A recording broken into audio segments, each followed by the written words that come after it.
Dabar yra 9:30 ryto pas mane. Varau išpildyti savo seną svajonę. Tai yra pabėgioti pliaže. Nes turiu apie 2 valandas iki darbo. Ir dar būtų neblogai normaliai nudegti rankas, nes tas traktoristo įdegis visai netarp kitko. Tai tiesiog palakstyti be maikės, prasidėti pasižiūrėti, koks jausmelis. Va ir čia, man užtruko nuvažiuoti apie 15 minučių. Tai, žinau, ten iki pliažo galo nubėgsiu, matau medžiai prasideda ir parbėgsiu atgal ir viskas. Ir bus mano rytinis prasibėgimas. Atsivežiau kepurę, aišku.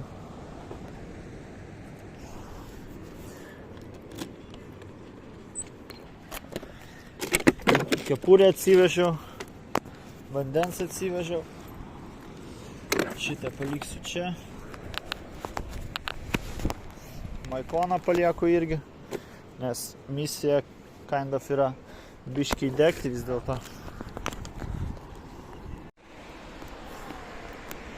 Nu, žinokit, hardcore'as. Yra kas veikti. Kai saulė kepina, dušna. Nu, aišku, pas mane kojos biškiai užsipumpavę vakar po treniruotės. Po to, po užvakar visos dienos vaikštinėjimų, ten kopimų į kalnus, tai pasijau, tai iš karto kojikės. Atvariau iš Vateno kažkur. Kalbant apie pliažą, tai visur yra gelbėtojai. Susodinti ten atkarpom. Vienas vieną atkarpą savo, kitas kitą ir tai per visą pliažą. Nusprendžiau, kad per daug europietiškai atrodau ir išsiskiriu iš konteksto. Tai nutariau pakeisti stilių. From this to this.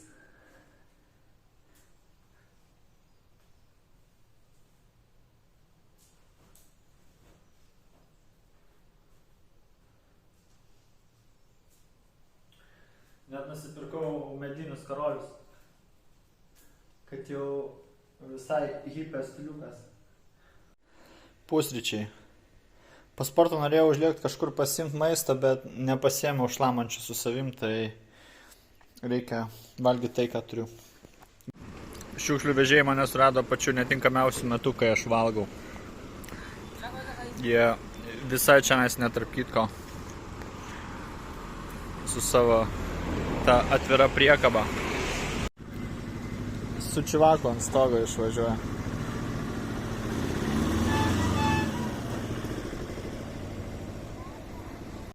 O čia džimas, į kurį aš planavau iš pat pradžių varyti, bet vakar buvo sekmadienis ir tiesiog nesigavo, nes jisai buvo uždarytas. Tai antras bandymas, panašu dabar dirba, nes girdisi ozonas viduj. Tai čia toks veidelis, treniruoklių nemažai.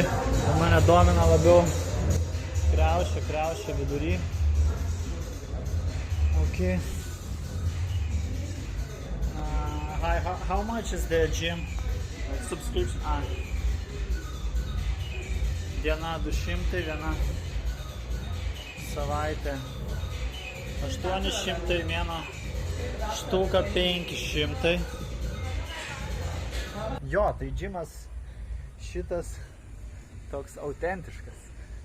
Muzoniukas blestina ant visos katuškės. Šiaip vieta visai nebloga, daug arčiau negu tas džimas ir dvigubai pigiau. Bet sąlygos nėra tokios geros. Čia labiau visai kačialintis, kilnoti svaršius ir panašiai. O tenais, numatėt, yra atskira erdvė kovos menams. Nežinau, spręs man. Iš principo. Užtenka ir kriaušės. Kriaušės, turnikai, jeigu yra, galima gyventi. Bet nuvarysiu vis tiek į kickbokso triešą, pasižiūrėsiu, ar tenais yra judančių žmonių. Jeigu yra judančių, tai tikriausiai liksiu ten. O aišku, skirtumas yra tas, kad ten daugiau erdvės ir tas muzonas net tai baisiai daužo. Bet arčiau, prie pat namų. Well, sprendimai. Visas gyvenimas tai tiesiog sprendimų rinkinys. Einu į džiunglės pasižiūrėti. Čia džiunglės šalia mano namų iš tiesų. Ten girdžiu, regis yra kažkoks krioklys ar kažkas, nes šniokščia. Va. Backside'as. Mano namų. Galime matyti upelį. Tokį, kurį gyvenime kojas nekiščiau. Ai, prie spirtų reikalas kiščiau, ne tik koją, bet ir visas liščiau. Tuomet reikia būti atsargiam, nes mes žinome, kad Indijoje iki šių laikų yra tigrų. Tai va čia tas dalykas, kuris skleidžia krioklio garsą ir iš tiesų tai yra krioklys apsišaukėlis ir tiesiog šiukšlių krūva.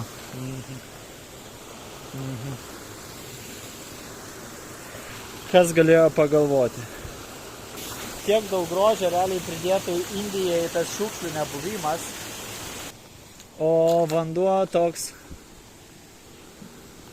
neskaidrus. Oho.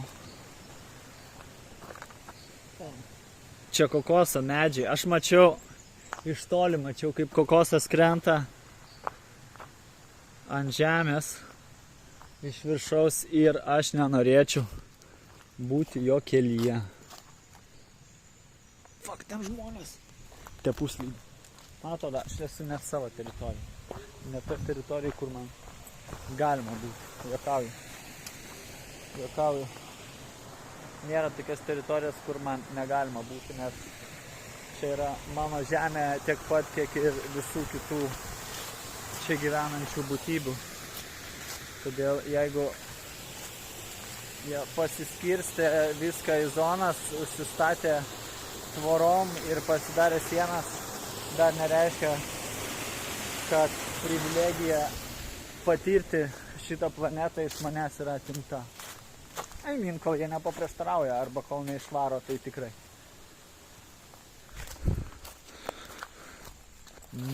Čia vat tas upelis, kur mes matėme prieš tai ateidami. Šičia jau aš nepraeisiu. Ir kol kas nežadu labai giliai braidžiot po tas džiunglės, gal vėliau, nes man reikia dabar varyti į sporto salę. Bet mes pamatėme, mes dabar žinom, koks tai per pasaulis yra pas mane už namų. Tai yra laukinis pasaulis.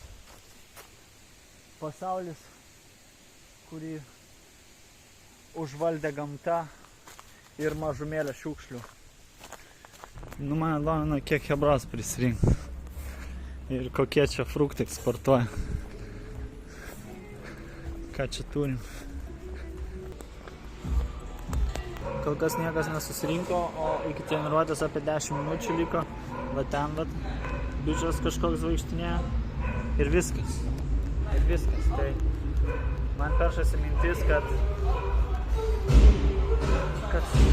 nesuksiu savo galvos ir varysiu tiesiog arčiau namų dirbti ant maišo rytais. Tai ryte prieš darbą tiesiog į salę varysiu tenais padirbėti ir viskas. Ir man po darbo bus laisva diena ir bus paprasčiau. Treniruotė baigėsi, hebros nebuvo daug. Čia treneriukas iškeliauja. Čia 2 pacanai, kurie sportavo, dar buvo viena mergina, bet jinai pusiaukelė išėjo, nes jai buvo matyti šiek tiek per didelis hardcore. Liaudės mažai, sako, penktadienį bus sparingai šiandien taip. Tiesiog padirbam porose, nieko ypatingo, tai atvarysiu penktadieniais, tik tais pasidaužyti su pacanais. Žodžiu, atvarau iš sporto salės ir aš mocą buvau va tenais pasistatęs. Čia tipo šalykelę pastačiau ten mocą, atvarau ir širdis į kulnus nubėgo, nes moco nėra. Tipo, savo galvoju, what? Tipo, nejaugi pavogė mocą mano. Pasirodo, va šitas bičas, šitas va kur su tamsiu, pervarė mano motociklą į kitą pusę. Sako, seni, tenais ne motociklų parkingas. O, jo, geras. Peršikau normaliai, žinok. Geras. Tiesiog pervarė motociklą ten, kur turi jisai būti ir jokių problemų. Ir dar ranką man paspaudė. Atvariau pavalgyčiau, sėdžiu kurį laiką ir draugelis prisistatė. Jaunuolį, atleisk. Ar galiu minutėlę jūsų dėmesį? Jam nerūpi. Jis dabar kasosi šlaunį. Bet žodžiu, po stalu įsitaisė ir jam nemotais. Man atrodo, čia jo restoranas jam priklauso.